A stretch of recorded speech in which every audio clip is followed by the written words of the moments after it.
I want to touch on crypto. Yesterday, as I had mentioned, the committee held a hearing with House Agriculture, or attempted to hold a hearing with the House Agriculture Committee.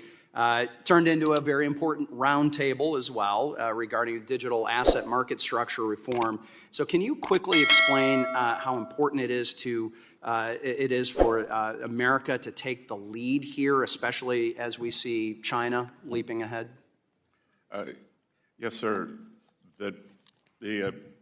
We believe that the United States should be the premier destination for digital assets, and as members of this committee and the Senate are attempting to do, create good market structure around that, so that U.S. best practices are used around the world.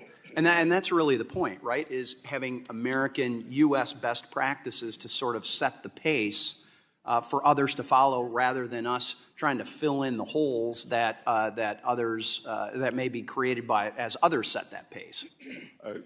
Yes, sir. And also that digital assets are an important source of innovation that will drive that can drive usage of the U.S. dollar around the world, as with stablecoin legislation. There is speculation that there may be up to $2 trillion of demand over the next few years for U.S. government securities from digital assets. Welcome back to the channel. Aaron here from the Bitcoin Bros, coming at you with a late night video. Been super busy today. Just want to get you guys a video out quick here today. And tomorrow we're going to be having our first live stream at 8 p.m. Eastern Standard Time, 5 p.m. Pacific.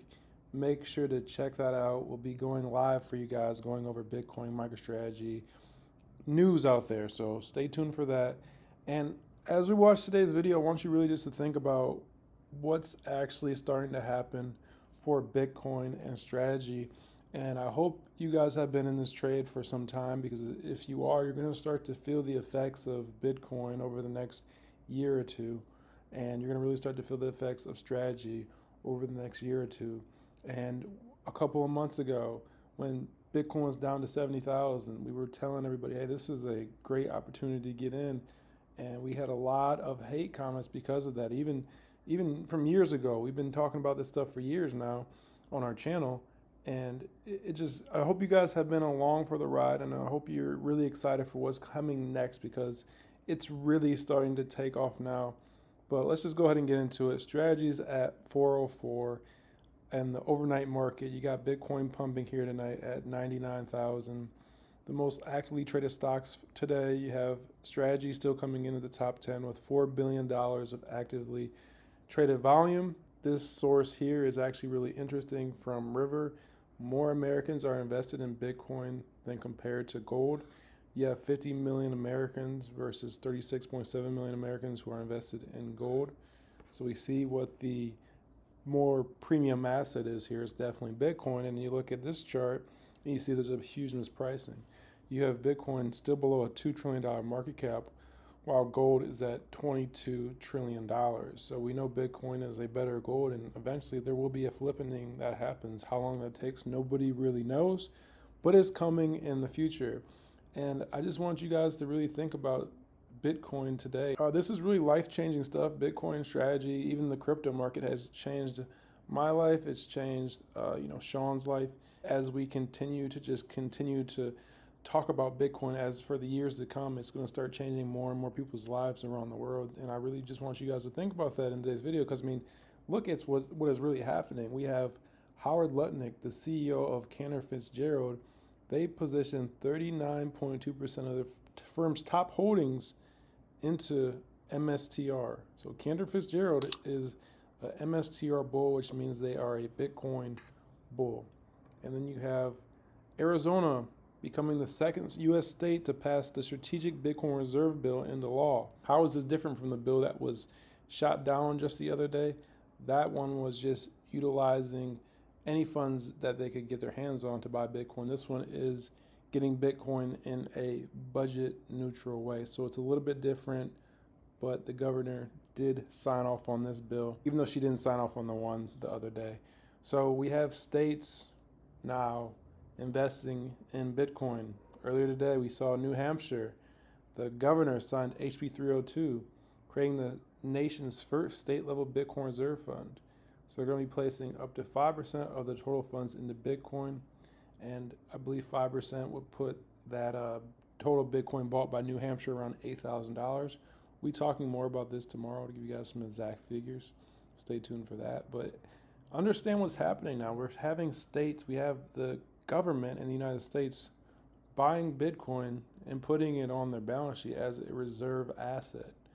We haven't seen this with any other asset in the entire world, guys. So this is huge. This is really huge. And people really still, there are people in our country who still think Bitcoin is a Ponzi scheme. They still think strategy is a Ponzi scheme. We still get hate comments on our videos on YouTube and Instagram. And it's crazy when you have literal states buying Bitcoin, putting it on the reserve, literal companies buying Bitcoin, putting it on the reserve, and people still think it's a Ponzi scheme. Then we have another big announcement, Strive Asset Management to combine with Asset Entities, ASST, to form the first publicly traded asset management Bitcoin treasury company. The company aims to maximize Bitcoin exposure per share over the long run, including through novel finance strategies not previously used by other Bitcoin treasury companies, to maximize value accretion for common equity shareholders. So to me, it sounds like they're trying to rip out of the strategy playbook to acquire Bitcoin. There are more and more companies every single day that are coming out and saying, hey, we're going to have a Bitcoin strategic reserve.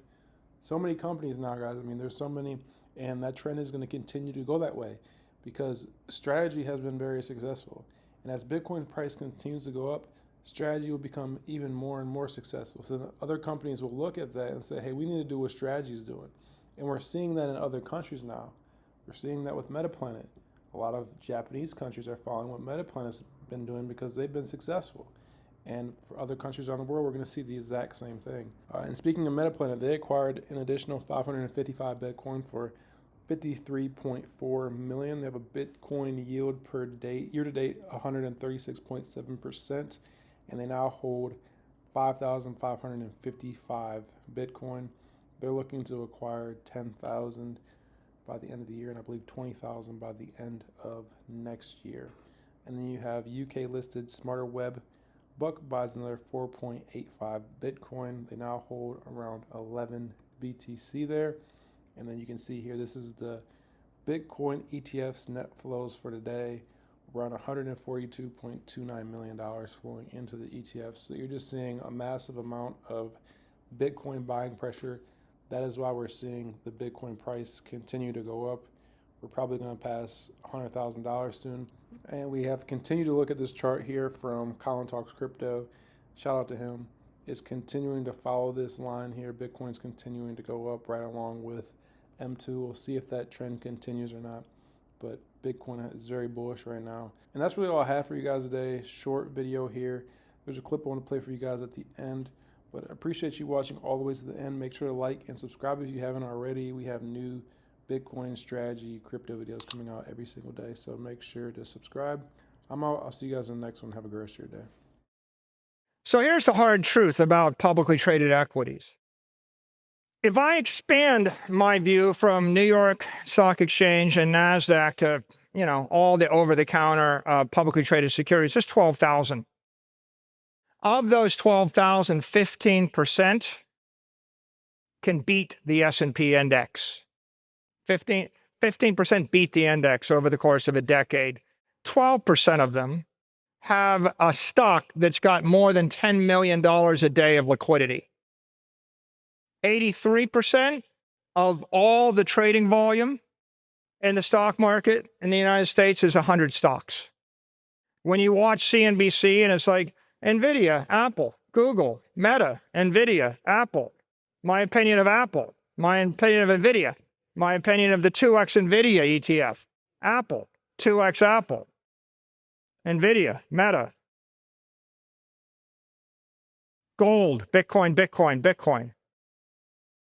And if you're waiting for your favorite company to pop up, it's not going to pop up. Because the television knows that people just want to trade these 100 things. 8% of those companies have an option market. 8%. Okay, here's the painful one. All of the wealth created in the stock market comes from 4% of the public companies. 96% of these companies have performance equivalent to a treasury bill. That's brutal, right? 96% of the companies can't beat a T-bill.